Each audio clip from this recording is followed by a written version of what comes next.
Welcome back to Act 4 of Deconstructing Directing, Text, Playwrights, and Dramaturgy. I'm Andrew Robler, the founder and archivist here, and regardless of your level of experience as a director, I'm so happy that you're here. Here in Act 4, we are diving into the foundation of most Western theater, the script, along with exploring how we work with the people whose roles are based on it, playwrights and dramaturgs. In Scene 1, we looked at the topic broadly in terms of 6 goals we might engage with text in order to achieve. And today, we're going to introduce you to a variety of script analysis approaches and tool sets. As a reminder, we looked at the definition of analyze in Scene 1 and found that it means to examine methodically and in detail the constitution or structure of something, especially information, typically for the purposes of explanation and interpretation. We learned a few things from this definition, including that analysis requires intentionality and that we don't analyze in a vacuum just to say that we've done it. We analyze something because we want to better explain or interpret it. It's a strategic act. The why behind analysis was what we addressed in Scene 1, looking at 8 goals that can drive the need for analysis. Structural understanding, developing vision and/or concept, navigating adaptation or interpretation, audience experience shaping, supporting our team, rehearsal planning, ensemble and collaboration building, and identifying theatrical opportunities. Today, we're going to explore 4 broad categories of text analysis techniques. We'll introduce them, explore how and when we might use them in the context of those 8 goals we just reviewed, and then in our usual spot on the website, we'll have a handout with resources if you want to explore any of them in even more depth. These different approaches function as lenses through which we see a text. And just like different types of lenses change our perception of the world when we look through them, so too do the lenses we use to analyze text change the ways in which we see the text.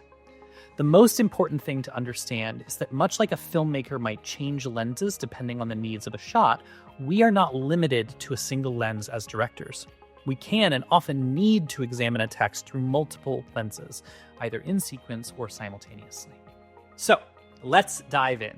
The first broad category we're going to discuss are text-focused approaches. It's also sometimes called close reading. This is the category of analysis that most people probably think of when we talk about analyzing text. Text-based approaches rely entirely on the text, ignoring any context beyond it, including the author's life, the time period the work was written, or any external philosophical or political questions. Formalism, also sometimes called new criticism in the US, is a text-based approach that looks at plot structure, beginning, middle, and end, character development, dialogue or syntax, setting, and point of view. Another way to think about it is that formalist analysis asks how the text works to create meaning rather than why it was written. This approach aims for objectivity by concentrating on the text's inherent features, separate from the reader's or author's personal views or the world outside the play. It fell out of favor in the 1970s as more and more writers, readers, and critics challenged the idea that the context in which a text was written was unimportant to understanding its meaning. Now, while I do agree with most critics of formalist analysis that context is important, it can also be incredibly helpful to begin analyzing a script using formalist thinking, looking at what is happening inside the text before we look at it through another lens. This can be a very helpful lens to use when our goal is structural understanding, goal 1, navigating adaptation or interpretation, goal 3, or rehearsal planning, goal 6, as all of these goals are about understanding how the play itself functions. So, how does one approach a formalist analysis? Well, there's no one correct structure, but there are elements that will probably show up regardless of how you tackle it. So let's review those. And for each of these structures, there will be a handout below in the usual spot on the website. First, we can examine the plot. Write down the major events of the narrative, especially the beginning, middle, and end. If you're working with a nonlinear story, an absurdist text, or any other text that doesn't follow a more typical structure, this is especially important. You might consider writing down events in the order they occur on the page, and then in chronological order if those differ. Make notes about what plot points are present, time jumps, and other elements of the plot. Next, we can look at characters. Who is the protagonist or the primary driving force behind the story? Are any characters outside of the main story, like a narrator? Which character is the antagonist or the primary obstacle to the protagonist? Sometimes there isn't one clear protagonist or antagonist, so looking at how often characters appear, how much stage and dialogue time they have, that can be helpful. Third, we can look at the language that the writer uses. Circle any words that jump out to you as particularly meaningful, interesting, or confusing. Looking intentionally and in detail at word choice, also called diction in writing, syntax, figures of speech, symbols, and imagery can illuminate things we might otherwise miss. Fourth, we can look at patterns in the structure and dialogue. Do we see connections between different scenes, acts, or character moments and others? How do plot, structure, language, and characters interact with one another? And finally, we can look for known literary structures like symbolism, metaphor, irony, and more. Again, there isn't one right way to go about this, but taking care to consider these elements inside of the text can be incredibly useful for some of our text analysis goals. There's one more text-based approach that's worth mentioning because while it is not as common, it can be a powerful tool.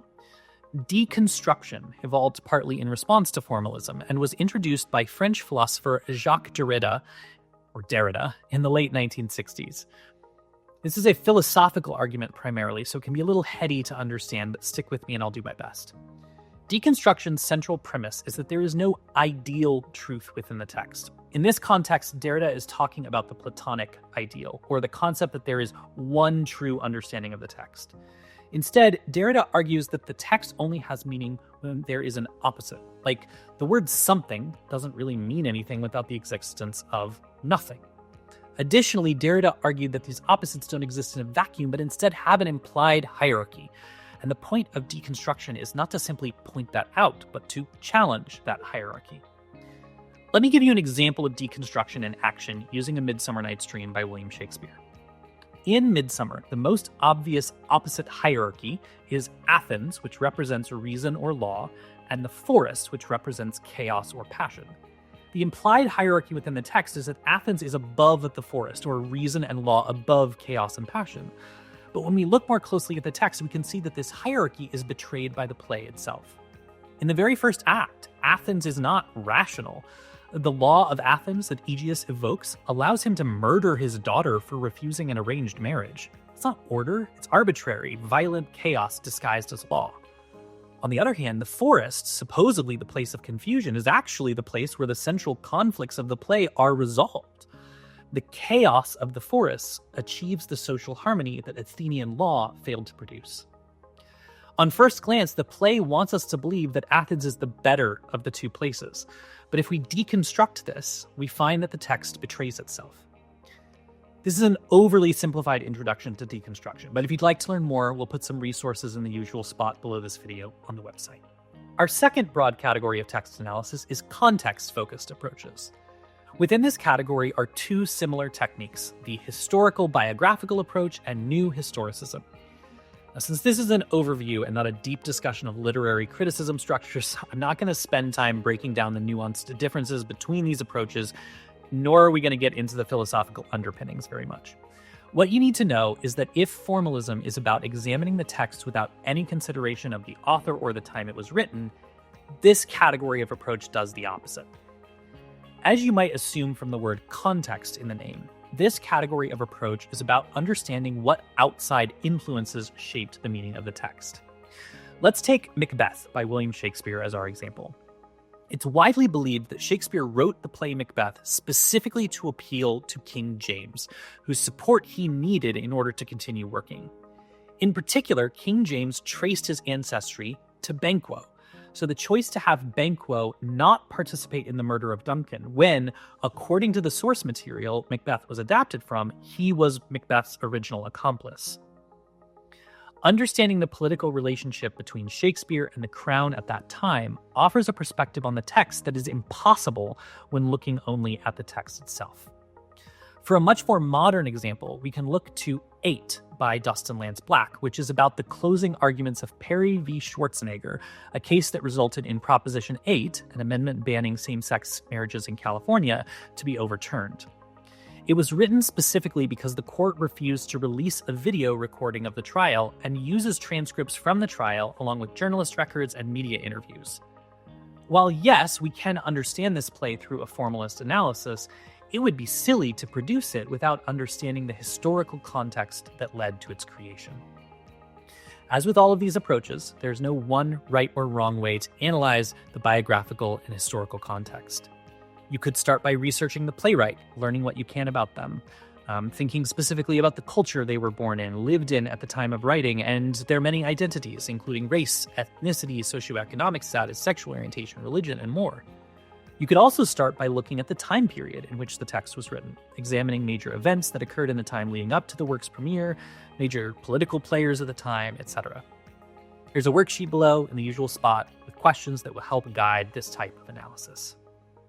Okay, our third broad category of approaches is reader-focused approaches. This one is exactly what it sounds like, analysis that focuses on the reader's personal response and interpretation as central to the text's meaning. This approach argues that text is meaningless until it is engaged with, meaning read, or in the case of theater, seen and heard. Thus, the text as an object is useless. It is an event that requires the reader to engage with it.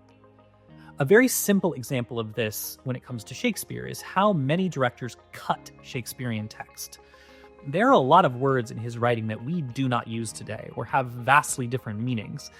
And a reader-focused analysis might argue that we should cut or alter those words to ensure that the audience will be able to engage with the play without confusion. Our Town, by Thornton Wilder, famously calls for props to be mimed and most scenic elements to be very simplified, which significantly impacts the experience of the audience as they're being asked to do quite a bit of imagining to engage with the play. There are also times that the text presents facts, and the perspective of the reader or audience colors it, such as in Henry V, when Henry orders the execution of prisoners of war. One reader might see that as a tough, pragmatic decision, while another might see it as proof of Henry's ruthlessness. Neither is necessarily right or wrong, but a director who engages with their personal experience of the text may choose to shape the storytelling in such a way to highlight one perspective over the other. For this reason, reader-focused approaches can be very helpful when our goals of text analysis are developing vision or concept, like goal number 2, audience experience shaping, goal number 4, supporting our team, goal number 5, or identifying theatrical opportunities in goal 8. The final broad category of approaches to text analysis are theory-driven approaches. These are frameworks that examine elements of the text in specific ways. Even more than the prior 3 broad categories, this one is most commonly referred to as lenses through which we view the text. The point of using one or more of these approaches is often to intentionally challenge the text in a particular way, with the goal of exposing meaning that might otherwise go overlooked. So let's look at a few of the more popular ones. A psychoanalytic lens looks for how to apply Freudian or Jungian concepts to characters' unconscious desires, motives, and symbols. In the complete works of William Shakespeare, abridged, revised again, creators Adam Long, Daniel Singer, and Jess Winfield use this approach in jest to explore the character of Ophelia from Hamlet through the Freudian concepts of the id, ego, and superego. While this is done in jest, a serious psychoanalytic approach could offer a particular perspective on why the characters do what they do. A feminist lens analyzes gender roles, patriarchy, and the representation of women. The Bechdel test, which questions a text to determine if 2 women speak to each other about a subject other than men, is one example of how a feminist lens might be applied to understand and critique a text. Employing a lens like this might offer discoveries about shortcomings in the text that a director wants to highlight or address in their interpretation of the story, or perhaps offer perspective to actors about the larger patriarchal context into which their character fits. A Marxist lens examines class structure, economic power, and ideology within the text. An example of this that immediately comes to mind is the 2024 revival of Next to Normal in the West End. When watching the broadcast of that show, I was struck by the scenic design that made the central family's home feel so high-end, implying a certain amount of wealth. I found myself questioning how the story would change if it was instead set in a trailer park mobile home.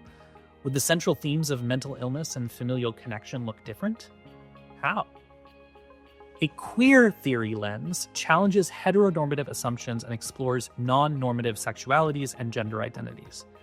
Sometimes you'll also hear this referred to as queering a text. Take, for example, the story of A Christmas Carol. We are told that Marley was Scrooge's partner. and heteronormative assumptions lead us to see that purely in a business sense. But a queer theory lens might ask the question, what if they were actually more than just business partners? How does Marley's death affect Scrooge differently if there was a personal or romantic connection rather than simply a business one? And finally, a post-colonial lens studies the effects of colonialism and imperialism on literature and culture. What immediately comes to mind as an example here is a 2022 production of Othello by William Shakespeare that was adapted and directed by Tara Moses, a citizen of the Seminole Nation of Oklahoma, for the South Dakota Shakespeare Festival. Robert Hubbard writes the following description of the approach for HowlRound, and I'll put the link in the transcript for this scene, saying, quote, "Her indigenous futurism version of Shakespeare's play about race and revenge took place in the year 2176 in, quote, fully restored Indian territory immediately after the final battle in the, quote, War of Restoration. As we soon surmise, Native American revolutionaries successfully disestablished the United States by uniting with Black liberation forces. Together, they fully restored tribal sovereignty of the land."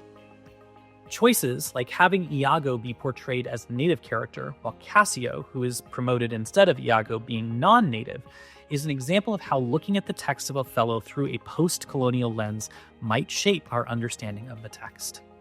Now, these four broad categories are not the only ways to analyze text, but they are some of the most common. I hope that this overview has sparked you to consider which lenses and approaches you might want to apply to your future directorial work. And remember that you don't have to do them all at once. We grow over time as artists. The best thing we can do is make a commitment to be intentional in our approaches and continue growing with every project. As always, this content is truly and completely 100% free to you and will always be as long as I can help it. That said, if you find it helpful and are able to support it financially, please consider joining my Patreon, which will allow you to set up a small monthly donation and earn fun perks like stickers and more for helping to support this project financially. Even just $5 a month makes a huge difference. I'll see you again when you're ready to dive into the rest of Act 4. Until then, I challenge us all to be recklessly kind.